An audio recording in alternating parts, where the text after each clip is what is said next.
గుర్తు తెలియని ఇండియన్ బయర్లు ఈ నెలలో చేసిన రష్యా చమురు కొనుగోళ్లు పెరిగాయి. ఇవి మొత్తం కొనుగోళ్లలో 3వ వంతు కన్నా ఎక్కువ ఉండటం గమనార్హం.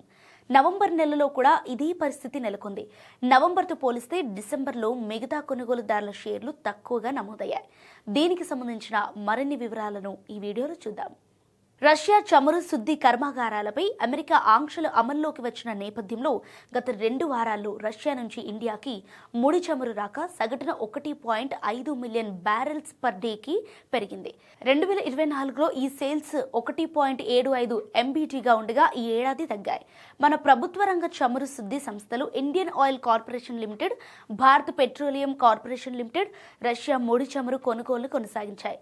Mangaluru Refinery and Petrochemicals, Hindustan Petroleum కార్పొరేషనల్ లిమిటెడ్ మాత్రం కొనుగోళ్లు తగ్గించాయి. రిలయన్స్ కూడా రష్యా ముడి చమురు దిగుమతిని తగ్గే అవకాశం ఉందని కెప్లర్ సంస్థ పేర్కొంది.